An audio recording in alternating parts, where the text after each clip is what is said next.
5.7 million Jewish people died across Europe during the Second World War. They didn't die in battle. They were systematically rounded up, men, women, and children, and transported to concentration camps and systematically killed. It was not actually the first time that the Jewish people had been targeted for extinction on a national level. In the 15th century, Jews in Spain were forced to either convert to Christianity or face expulsion. In the Russian Empire in the late 1800s, Jewish people and whole communities were targeted in a systematic pogrom, which is a Russian word that means to demolish violently.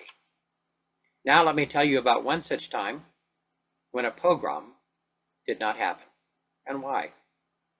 You will find the story in the Bible in the book of Esther. This story takes place in the Persian Empire in or around 474 BC.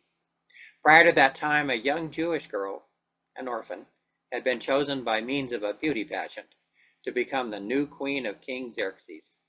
She had been raised by her cousin Mordecai, who was a leader within the Jewish community there. But no one knew anymore that she was Jewish, so neither did the king.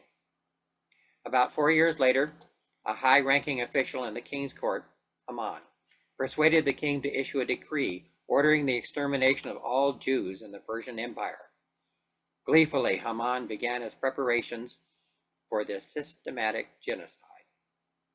When Mordecai learned of all that had been done, he tore his clothes, put on sackcloth and ashes, and went into the city, wailing loudly and bitterly, so we read.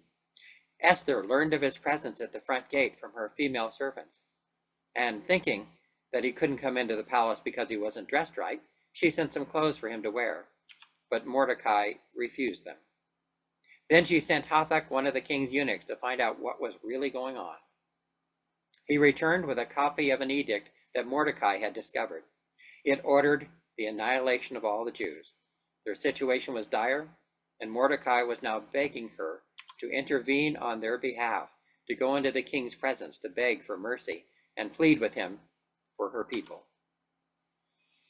It was not that simple, though. She sent back a message telling Mordecai, all the king's officials and the people of the royal provinces know that for any man or woman who approaches the king in the inner court without being summoned, the king has but one law, that they be put to death, unless the king extends the gold scepter to them and spares their lives. In other words, there was no way that she could do what Mordecai asked her to do. To even try would put her life in great danger. Mordecai sent back a message telling her that she was already in great danger. Do not think because you are in the king's house, you alone of all the Jews will escape. For if you remain silent at this time, you and your father's family will perish. And who knows, but that you have come to your royal position for such a time as this.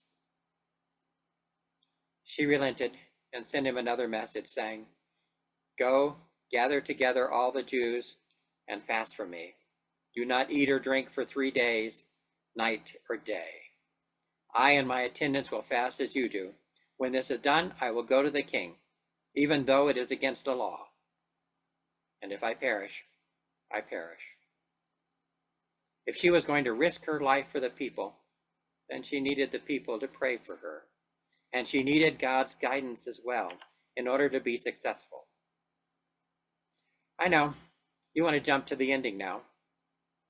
But think about that first.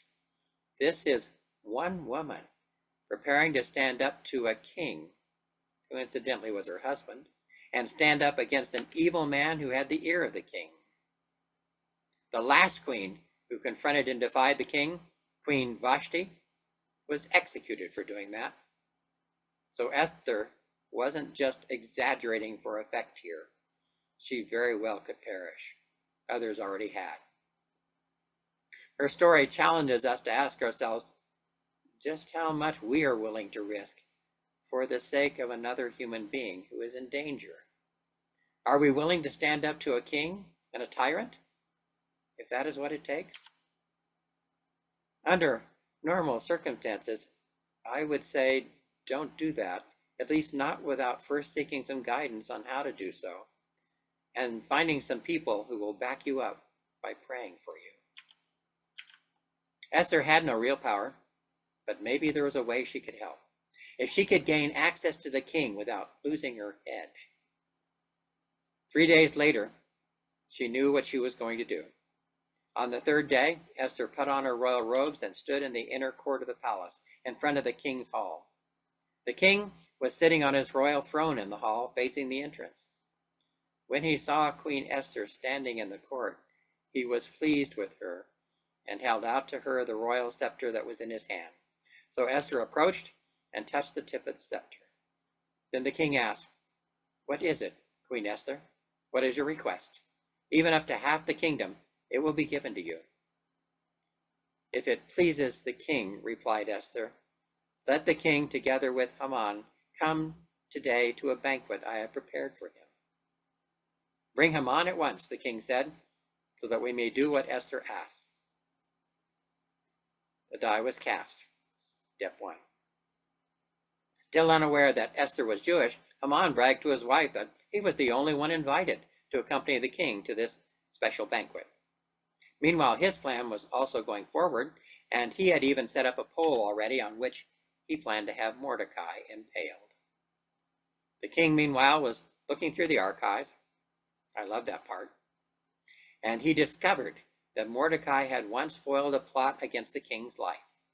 So he summoned Haman and asked him what should be done for someone the king wants to honor. Haman thinks it's him, of course, so he suggested a parade in this man's honor. And so the king ordered Haman to do just that for Mordecai. Haman was humiliated and madder than ever. But afterwards he hurried to the banquet of the queen. As the banquet continued, the king asked her, "Queen Esther, what is your petition? It will be given you. What is your request? Even up to half the kingdom, it will be granted." And there it was, her moment. She replied, "If I have found favor with you, your majesty, and if it pleases you, grant me my life. This is my petition. And spare my people. This is my request. For I and my people have been sold to be destroyed, killed, and annihilated." "Who is he? Where is he, the man who has dared to do such a thing?" the king asked. And Esther replied, "An adversary and enemy, this vile Haman." The king was enraged. He learned then from one of the eunuchs about the pole upon which Haman planned to murder Mordecai, and so ordered his men to impale Haman on it instead. Don't call this a happy ending. Violence never is.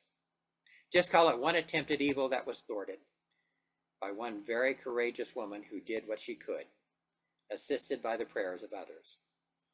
She spoke out against evil, and by doing so, she also claimed her true identity as a Jewish woman. It was British philosopher John Stuart Mill who said once, "Bad men need nothing more to compass their ends than that good men should look on and do nothing." The story of Esther found in the Bible proves his point. In the face of evil, she did not remain silent, and it changed the course of history.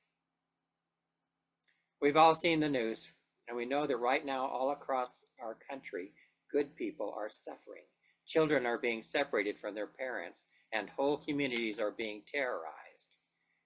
I would say in light of these, our present discontents, it is high time that many in Washington, D.C. no longer remain silent. It is time for them to ask themselves what they can do to end this suffering. They might be tempted to say, like Esther did at first, that they have no power to do anything at all, that to try and do anything would endanger them and their political careers. But I respectfully ask them to reconsider that decision, as we all should, about whether or not we will speak out, and ask ourselves, how much am I willing to risk for the sake of other human beings who are in peril? Am I willing to stand up to a king and a tyrant, if that is what it takes? And I would also remind them that sometimes it really is your time to stand up. In fact, who knows? Maybe you came to your royal position for just such a time as this. Know this too. The people of God will be praying for you and hoping that you will act courageously and do the right thing on behalf of all of us. Amen. To the faithful, be safe, and God bless you.